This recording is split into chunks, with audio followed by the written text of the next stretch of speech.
Huh? What are you talking about? I'm doing a good start. Oh, okay. We don't need that shit. Yeah, we don't need that shit. Okay. Turn that shit off. Swag Jeff, react. What a fun night this has been. Oh my gosh, such a blast, right? It's been a fun night. We are, if you're tuning in, we are at pick 99, so we are one away. And man, we're down a man. We're down a man. We're down a man. Down a man. QB Jeff had some family stuff pop up. Yep. One of the kids got a little pukey, and so had that's to, right. had Hope to go. Lou feels better. Yep. But we so this pick right here, this is crucial right here. So we what's it? Ringo still on the board, cornerback. Keely Ringo. I think that's got to be the move, right? It's got to be the move, unless the freaking Niners. Oh, unless they get him. Oh, you got your thing so we can turn it up when it comes to our pick. Okay, nope. Jake, all right. Jake Keely Moody, Ringo's still on the board. Jake Moody, kicker in the third kicker round. is drafted before Keely freaking Ringo, dude. How about that? And you know what? It's a good pick. It's a good pick. That kicker? That Jake Moody is he good? Really good kicker out of Michigan. Yeah. So best player available is a position of need. Raider Nation. It is. There's two people watching. Oh wow. Well, everyone else is live. Are they? Yeah, everyone else is live right now, and people that take themselves seriously and actually do a good job. Not people that we're casuals, as the kids say. And that's fine, and there's nothing wrong with that. But that's what we do, man. We don't take ourselves too seriously around here. But I guarantee you, the shit you're watching on Raiders Fan Radio is probably a little more entertaining. I'm just saying, there's a potential for it. It's got potential. There's a potential for visual stimulation. So speaking of stimulation, so pick 100 is coming up for the Raiders, and Keely Ringo, man, I really think that's the play here, cornerback, because we saw the big run earlier in the third round. We saw the run on linebackers, right? So we see Trenton Simpson go. We saw a bunch of those other guys kind of, and that run. How about the dude out of Sac State? Much respect, dude. Yeah, to that guy. Respect. I forget his name, but man, that's pretty cool. Much respect to a couple of the guys from Tulane that got taken. The group of five guys. Yeah, so Spears, running back, went to Tennessee. Yes, and then that's an interesting play there for them. Well, they're shopping Derek, right? but even he's a compliment to Derek though, even too, man. Like I like it. You know what I mean? Like I got to tell you, like, watching the draft every year, in which we do, and as you all do as well. But like, it's always interesting to me to see the teams that like jump out. Yeah, like I talked about this on the last segment. That like, no, you can't judge this draft until 3 or 4 years from now. But it's really interesting to see like, the talent acquisitions that some teams do. Sure. The Ravens, the Steelers, and the Patriots are notorious. It's like every year they freaking fall into players. And then now this year, we've got the Titans have added a lot of talent, and the Lions. Bless it, the freaking Lions have gotten a lot better. But anyways, but let's keep it on the Raiders. Yeah. So I'm thinking Keely Ringo. I think that's got to be the move. It's got to be the move. Got to be secondary. Although in our last segment, we talked about there are so many corners. We've already got 9 corners on the roster. But, I mean, listen, not all 9 of those guys clearly are not going to make the final 53. Probably 5 of them will. So if there's a chance to upgrade the position, I think the theme so far for me, Swag Jeff, my biggest takeaway is that the Raiders have followed their board. They've got their list of guys, and they're taking the best player available at the spot in which they're drafting, and they're holding true to their board. They're not reaching, right? Like even Meyer, when we heard that at first, we kind of had a lukewarm reaction to that. But when you look at then the run that happened on tight ends after Laporta was taken, it made a lot of sense, and that was a position of deficiency for us. The Raiders did the right thing. So. I really think they're following their board. They're being responsible. I'm very, very pleased with the way that this draft has gone really so far. Has. I'm impressed. That first round, everyone was up in arms about Tyree Wilson. I mean, none of us here were. I mean, the only up in arms we had was this right here because we were so freaking fired up. Absolutely. But a lot of people said, we passed on Jalen Carter. We need that presence in the middle. We need all that stuff. Well, we got that in the third round in Byron Young. We got that guy out of Alabama, defensive tackle, interior guy. Our defensive line just went from suspect or just 98 whatever you want to call it, to like one of the better ones in the league, I think, in 2 nights, to get Tyree Wilson, to get Byron Young. I mean, solid and Wilson guys. can play inside, too. And Wilson can play like inside. Jeff was talking about and, earlier. Yeah, we still have Chandler Jones, and we still have Tillery and Bilal Nichols and, Butler and Farrell and all that stuff that we got last year. So, I mean, it's good. I really, really like it. So now it's secondary, right? We got to have secondary help. So whether it be linebacker, whether it be corner, I really think at this point, I think you got to go corner. I think you got to go corner here. You got to get Ringo. You got to shore that up right there. And then and I think it was Stacey Ruff said, we still got the second round of free agency to go. So after this draft and stuff like that, you've got all these vets. Which is kind of what we were talking about earlier, right? Yeah. So all those late guys that don't want to sign early guys that don't want to go to camp, but they're going to sign right there at the beginning of the season. You're going to see folks like that because I think Bobby Wagner's still around, or did he go? No, he signed. Did he sign? You keep talking. I'm going to look it up. Okay. Well, there's still several guys on the free agent list that are just, veteran guys that can come in, shore us up, and, and they're not. No, we went back to Seattle. That's right. Okay. Well, here, hold on. All right, here we go. Crank that shit up. All right, we go, Raider Nation.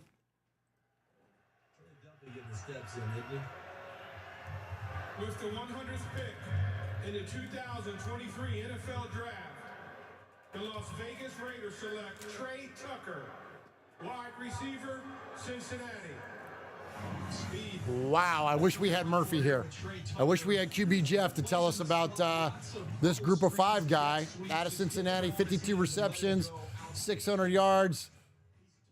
Interesting. Gosh, bless it. I mean, okay. So here's the thing. So we talked numerous times about how we got the feeling that the Raiders felt like they were, the front office wise, that they were comfortable with what was going on in the secondary. Wow. Yeah, a little bit shocking to me. I think this is the most surprising pick that we've seen in this draft so far. The guy, he's a short guy, 5'8". He said runs a 4.4 40, so he's freaking fast. Looks like really good at the slot. So we've got a bunch of guys now So we just drafted Jacoby Ford. Is that what we did? Well, maybe, but I mean, it seems strange that, all that talk before of, well, is Renfro going to stick around? Could he be a draft day trade? Something like that. Like, it's very interesting because I feel like we've got now a lot of players that can do the same thing. Thrilled to have a group of 5 guy, a Cincinnati guy here, but I don't know. This one is fairly confusing. I feel kind of like this might be hook, line, and sinker for Hunter Renfro. I kind of have this feeling that they're going to start like really trying to shop him now. Well, there was a lot of rumors about him being a trade, this weekend. Yeah. So here's what we got, Jeff. So this is interesting, man. So DJ Turner, okay, 5'9", of course. Cam Sims, 6'5", Hunter Renfro, 5'10", Jacoby Myers, 6'2", Chris Lacey, 6'3", Tyler Johnson, 6'1", Philip Dorsett, 5'10", Keelan Cole, Sr., 6'1", DeAndre Carter, and of course the great Devontae Adams. That is 1, 2, 3, 4, 5, 6, 7, 8, 9, 10, now 11 wide receivers on the Raiders roster. To me, here we just got done praising them for following their board, and then now here we go. We pull a group of 5 guys, which is great, like you said. Yeah. That's cool, but while we don't get again, we've been talking about this all night long. We don't get married to positions. We don't get married to players. But I do have we want to take a general idea on the positions that need to be addressed. Wide receiver was way down on the list. Yeah. Going into this draft for numerous weeks, we've said, thank goodness we don't need a wide receiver because wide receiver is so thin. Right. Is this a case where the Raiders have just literally adhered to their board so tight that he was the best player? I don't know, man. Yeah, I have a hard time. This one's tough. I mean, I kind of had this one. It's a weird one. So I do but see. And let me jump in on this. Okay. While it was a little tough when Mayer was drafted, on the front end, we were like, oh gosh, like we got all these defensive positions to address. Right. But then the point was made that, like, yeah, but we kind of got a need at tight end. Right. So we upgrade a position at tight end. So that made sense. This one, like, did we upgrade there? I don't know. I don't know. I don't know about that one. I think and CPA Joel in the chat says that trading Renfro post June 1 saves over $11 million in cap space. So, I mean, do they go that route? So this is the second day 2 has ended, right?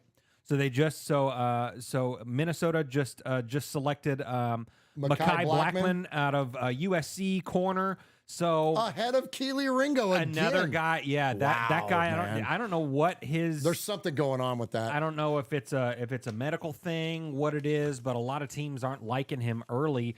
But going into day 3 tomorrow, I see Las Vegas. We're like the 7th pick in tomorrow, so it's still very possible they felt maybe that Ringo would fall to them there. Going to fall to them there. And and if that's the case, then fantastic, and that's good. And then if we get another, we got this guy out of Cincinnati right here to shore up our wide receiver, give us an extra position in case Renfro we want to traded start off 10 guys. Yeah, exactly. Exactly. Yeah. So, it's a little strange. Can you go 7 wide? Yeah, right. Yeah, right. Yeah, it's a little strange, but it does. That one feels a little strange. Yeah. Well, Stacy Rupp says Ringo can't cover if he had a blanket. Well, I don't know about that. I mean, I watched Georgia because I watch college football.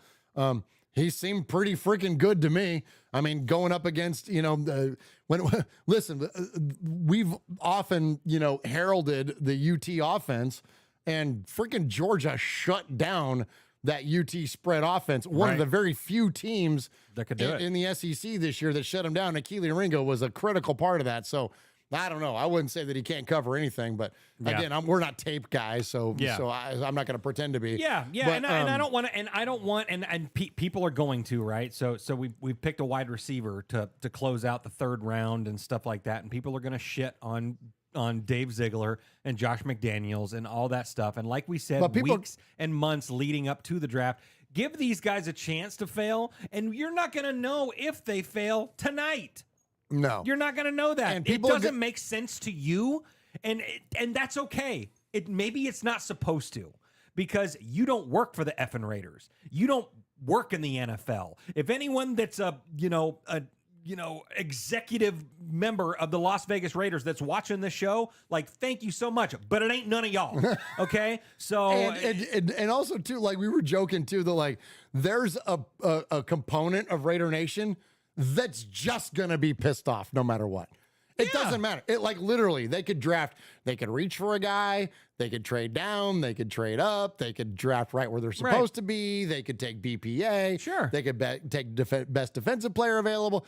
It doesn't matter what the Raiders do. There's going to be a contingent of Raider Nation that's going to bitch on Twitter. They're going to be because they're pissed about the pick. That's just the way it's going to go. So people marry players, like what we've said. They, well, I would have picked this guy. How many freaking... It doesn't matter what you think. It just doesn't matter. How many players have we almost married tonight that ended up being Broncos? Right. Couple of them. Two for sure. Yeah, a couple of them. Oh my gosh, man. Yeah. So what, Moss and Sanders, right? Yep. Oh my gosh. So you can't get married to players, Raider Nation. And so anyways, so let's do this. So we're getting ready to check out for the night. First off, man, this has been a blast. We've had a lot of fun tonight. Great food, great drink. Can you tell? Great drink. We have great drink. we've had a few pops here in the fan cave. Great food, great company though. The Jeff contingent was alive and well here. Yes. Unfortunately, the Warriors got their ass kicked, in which we were following the Warriors Kings game. Like the beam, there you go, Graf. Congratulations. We'll see you in Game 7. Man, this has been a fun night. I think this will be the last time we spend a draft night in the fan cave. Yeah, I think so too. We've got to do it in Vegas. Yeah. We've got to do it in Vegas. We had so much fun last year. Of course, the draft itself was in Vegas. But outside of that, having the RFR crew in Vegas was an absolute riot. We talked to Cousin Sonny tonight. Yep. He said, I'll be there. QB Jeff said, I'll be there. Like, Yep. I think we're going to take this show on the road every year. Yeah. We'll find a spot to post up and kind of watch this thing in the first and second rounds. Right. Come to you guys live and appreciate everybody.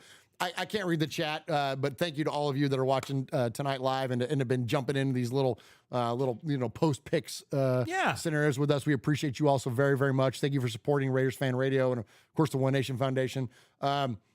But yeah, I think we got to do this from Vegas next year, Jeff. Yeah, I think so. It's got to too. be an annual trip, man. It's got to be an annual But it's been trip. fun, even though we've been here in the fan cave, just us hanging out, man. It's been a blast. So what? So let me ask you this. So what has been your highlight of the draft? Not only maybe just in the picks, but the overall. I'll give you mine. Outside of the picks, Raymond Chester, freaking legend, Raymond Chester. We knew Charles Woodson was in Vegas, so we knew he wasn't going to be able to uphold the tradition of the great Willie Brown to celebrate Mother's Day. Yeah. And Raymond Chester, who we have had the good fortune of meeting a couple of times and interviewing, just an absolute Raider legend, upholds the tradition, comes out, celebrates moms on Mother's Day, and just an absolute, class. It was perfect. That's the word that comes to mind, is class. So It was again, perfect. we can all get our feelings about different picks and different whatever, but the legacy of the Raiders and the class of our organization, I couldn't be prouder to don the silver and black. And so, and then as the picks go, it's Tyree Wilson. Like, to me, like that's The end. the end. The idea that he's going to be now matched up with Crosby on the edges, getting after all these stupid quarterbacks that are in our division. I know Russ is busted, but he still got he can still expand a pocket. He's still elusive.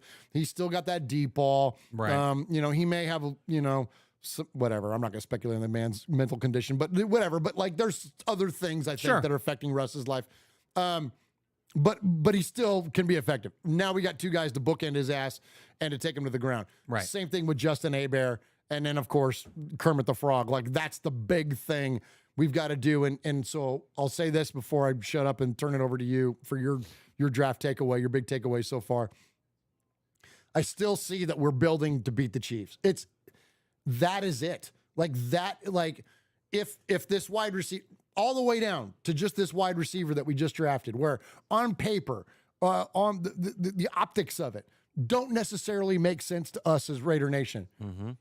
It makes sense to them because they're trying to beat the Chiefs. So if there's an advantage in there that they've identified that put this particular player on their board for a particular reason and moved him into a certain position that allowed for them to draft him, I'm okay with that, because I think that if anything, I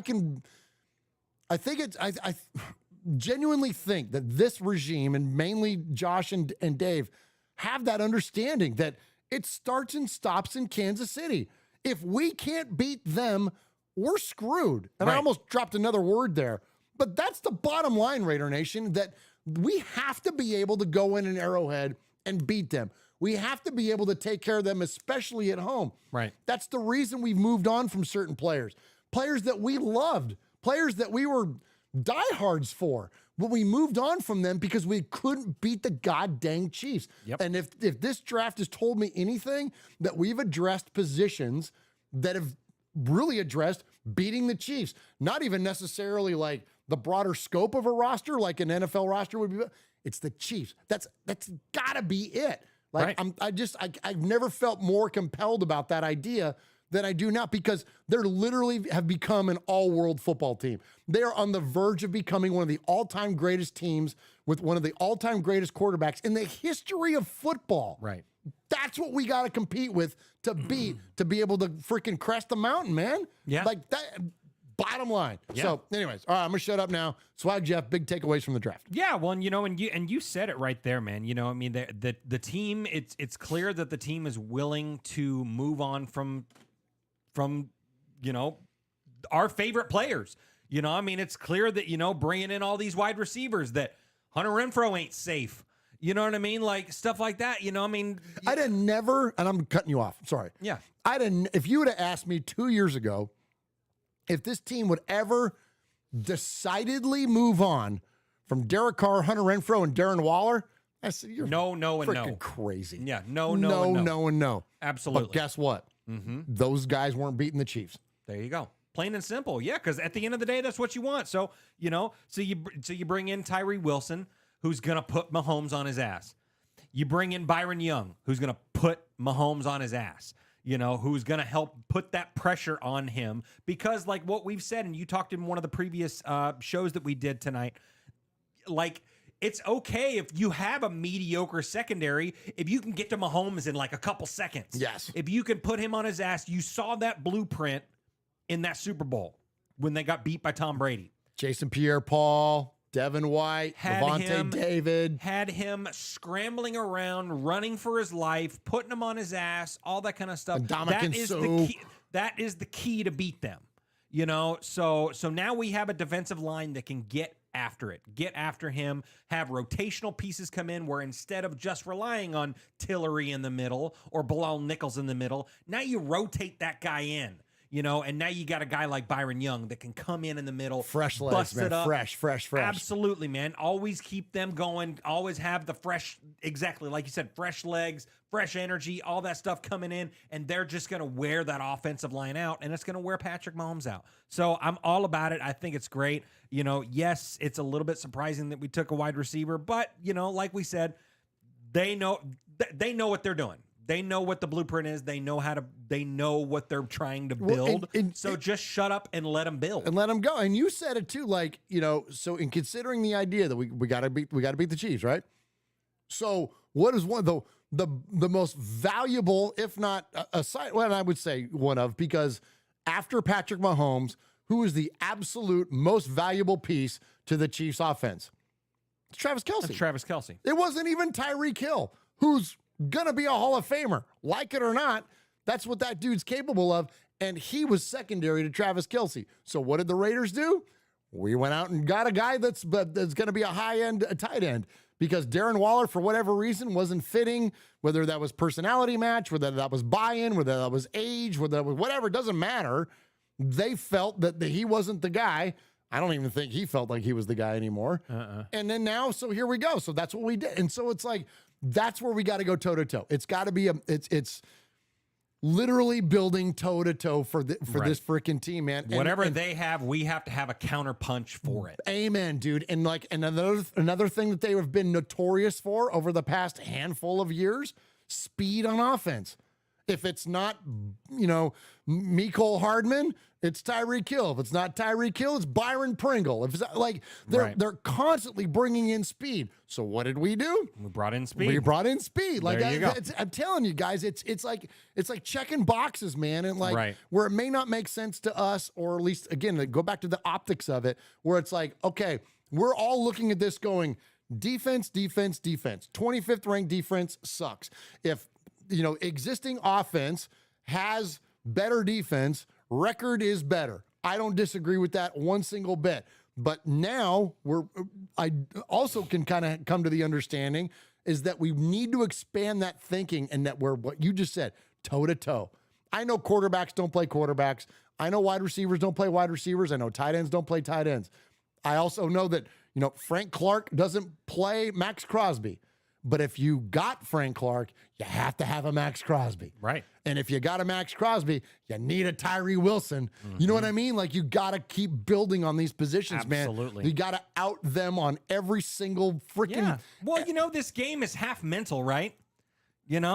So if you have a big guy like, Frank Clark on the Chiefs or whatever, but he's staring over at the other side and he's seeing Max Crosby froth at the mouth, thinking about getting after that quarterback. Like, I mean, it's mental, man. It's that mental battle. So can we win that part of it? The physicality's there. They're all NFL players. They're all good. You know what I mean? And that part, but it's just that edge. Who's going to get that edge? All right.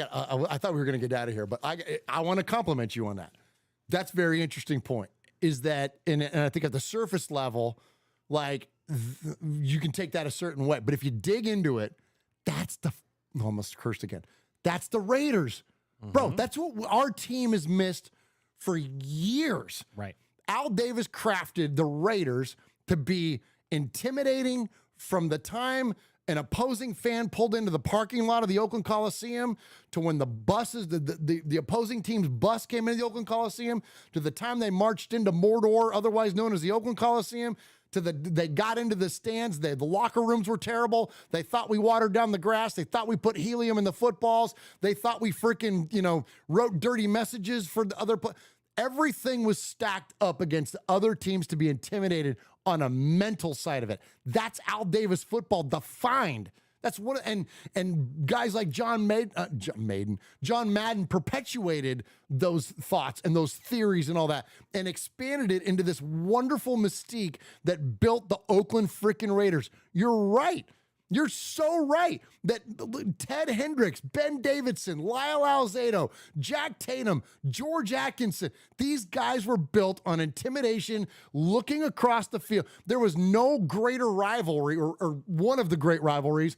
Mel Blount, the safety for the Pittsburgh Steelers, and George Atkinson, our safety, staring across at each other, going, who's going to freaking, take the other guy out? And then to the point to where the Steelers accused the Raiders of not only dirty play, but called George Atkinson a criminal element in the NFL. Right. That's the kind of mental shit that the Raiders used to play. Yep. That's a badass call-out, Swag Jeff. Absolutely, Good for you. Absolutely, man. Well, there's 11 guys on defense, right? But the 12th is that offense, right? Our offense is the 12th man on defense. So, so if that defense is looking over and they see Devontae Adams, Hunter Renfro, Jacoby Myers, Philip Dorsett. Now they see Michael Mayer and all that. I mean, you see all these pieces over there, and they're all just like, yeah, we're coming for you. Get us the ball. Yeah, give us the ball.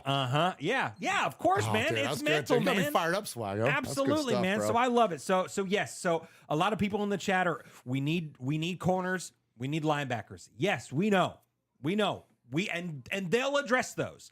I am fully confident that they will address those positions. I'm excited to see. I still think that we see To'o is a very possible pick. Oh, you like that guy? That's the guy from Tennessee, originally, and then transferred. And he transferred to Alabama. Great guy. I think we can grab him in maybe even the 5th. I think he drops down to the 5th.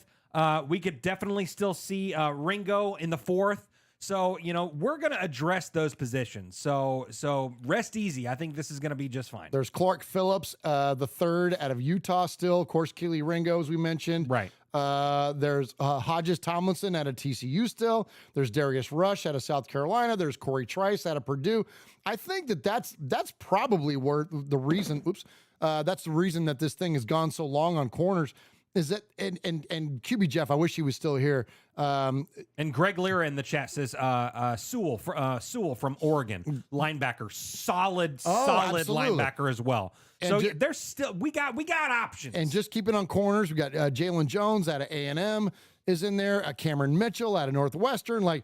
So what Jeff, one of the points he was making earlier on is that, and I think this was off air actually, is that as teams make picks, these groups of players move down the board. So every time you have a run on tight ends, which we've seen, right? Every time that you see a run on a different position that's not cornerback per se, that group moves down the list. Right. And so every time that your group of corners moves down the list, that gives you the freedom to then take a position that's maybe at, more of a premium because there's only a handful of them, like wide receiver or whatever. You know what I mean? And frankly, too, let me say this. Here's another big surprise for me. I'm almost shocked at the amount of wide receivers that have been taken in this draft. Oh, yeah. Like we've talked numerous times, and it's not just in a Raiders fan radio opinion. It's everyone's opinion. This was a defense-heavy draft. Tons of corners, tons of linebackers, tons of freaking secondary players in general. Yeah. And wide receivers were the premium. There's been so many wide receivers taken. Absolutely. Guys that I'm almost like, who's that guy? Yeah. You know what I mean? Like going ahead of some bigger name guys that we thought, kind of, we're being that we're from Tennessee, you know, I mean, I follow Jalen Hyatt, Cedric Tillman, stuff like that, and they went like late in the third round. Like, I mean, and you see a bunch of, you know, FBS wide receivers The and Lions, you know, dude. Yeah, dude. God dang Lions, man. They're gonna be good, bro. Yeah, they're gonna be good, man. They're gonna be good. But yeah, you know, I feel fully confident in day 3 right here. We're gonna see. I think because I think at this point, okay, we've addressed everything that we need to address on offense at this point. You know, I mean, Unless we take a guard. Well, there you go. There you go. But I think now it's you got to have one with a position of need. Like we need an offensive tackle, a guard, whatever. We need a linebacker. We need a corner. We have 2 linebackers on the roster, Jeff. I know. So yeah. So I love Greg said the Sewell out of Oregon, To'o, all that stuff. I mean, that's, you know. So there you go. And we got a bunch of picks down there, right? We got a bunch of picks. We got 2 we got we should have 2 4. Don't we have 2 4s and 2 5s? I think that's what did we trade? No, because we traded. Hold on, I got it right here. Or do we have a 4 2 5? We traded our 141, our 5th round. We traded that to move up. But so here's what we got in the 5th round. All right, so here we go to close. What do we out. got in 4th? We got 109. Yeah. In the 4th. And then in round 5, we've got the 144 from the Falcons, which we got for your boy. Right? No. What do we get for the Falcons? Why did we get the one from the? It's not for. Oh, it was a compensatory pick. Yeah, for Mariota. Yeah. Is it for Mariota? I think so. It's got to be. Yeah. Okay. Cool. I don't know. The chat will know. The chat knows more about football than we do. Okay, so 144 from the Falcons. Then we got 174, 30 picks later in the 5th round. That's a compensatory pick. Then we've got, and then in the 6th, we've got 2 picks. We got 204 from the Cowboys, 214, which is a compensatory. And then in the 7th round, we got 220 from the Cardinals. And then almost at the very end of the draft, we've got 231 from the Patriots. Okay. All right, so there we go. So plenty of room left to draft this. And, you know, and frankly, like, I don't think anybody's got any delusions of, you know, starters coming from these positions. I think that it's got to be the Raiders are comfortable with the players that are on the roster now. Yeah, but you never know. But you never know. You never know. Except for some of those guys that are starters. You know, guys like, you know, Pacheco or whatever from last year. Seventh rounder that scores a pair of touchdowns in the Super Bowl or whatever it is. Like, I mean, there's guys like that. And I think some of these defensive guys could be those guys that see the field an awful lot. You know, I mean, you even see, you know, I mean, look at undrafted guys. I was just getting ready to say that. And that's where we're going to see a lot of the group of 5 guys that end up going undrafted. You know, who's our next Luke Masterson? You know, who's our next, you know, who's the next Will Compton? You know what I mean? Like, who's the next guy that's going to just come in and be like, okay, you didn't draft me. I got a pair of these and I got one of these and I'm ready to go. I'm ready to work. So rest easy, everybody. And Fabricator Gill, we got Max Crosby in the 4th. Like, all right. Hey, and shout out Fabricator Gill. I haven't seen him in the chat in a minute. Good to see you there, brother. Yeah, good to see you, buddy. So I'm fired up, man. Day 3. This was so fun tonight. This was so fun. This was amazing. This was a really fun night. Thanks everyone for tuning in to 4 of our shows that we did tonight because we did our 45 minute pre-show. This is the most we've ever podcasted in one day. Well, no. Well, the most shows that we've done in one day. And Raiders Fan Radio. Yeah. So we've been on other people's stuff. Yeah. Like we did Mojo's and like we podcasted with Mojo for like 4 hours one time. Oh, it was longer than that. Was it longer than that? It was longer than that. Yeah. And the only reason we had to stop was because Mojo was barfing. So the draft is still deep. Like we said on the last show, there's plenty of defense still. There's plenty of options on defense still. So, you know, we're going to be fine. We're good. Hang in there, Raider Nation. Right. Yep. Love you guys. Hey, so a couple things. So we got some new merch. Check out the new merch. Go to RaidersFanRadio.com. hit the gear button. Or if there's a quicker way to get to it, Swag Jeff, to the TeePublic link. Yeah, no, just go to RaidersFanRadio.com/gear and click the Raiders Fan Radio logo right there, and it takes you direct to our TeePublic page. We got a brand new one, and if you're a fan of classic rock, then so good, you're gonna dude. dig it. You're gonna dig it. It's so good. So definitely go check that out. And of course, we have just regular Raiders Fan Radio stuff there. We have One Nation Foundation shirts, and you can buy stickers, you can buy banners, you can buy laptop cases. There's a whole ton of merchandise there, and 100% of those proceeds, not just the proceeds, but all the money raised there, goes to the One Nation Foundation, which is our nonprofit that supports Raiders-related charities like the Bolitnikoff Foundation, and also the good folks out there at Raider Dad, and many more upcoming. Thank you again to all of those of you that have jumped in with 2 or 3. We had 1 draft expert and 2 idiots, and so we appreciate you guys jumping in with us and just kind of joining us for this ride and the 2023 draft so far. We will see you on Wednesday. Yep. Check out Raiders Fan Radio Live. Michelle will be back here in studio. That is at 4 Pacific and 7 p.m. Eastern. We are live across a multitude of platforms, including the Facebooks and the YouTubes and the Twitters and all that stuff.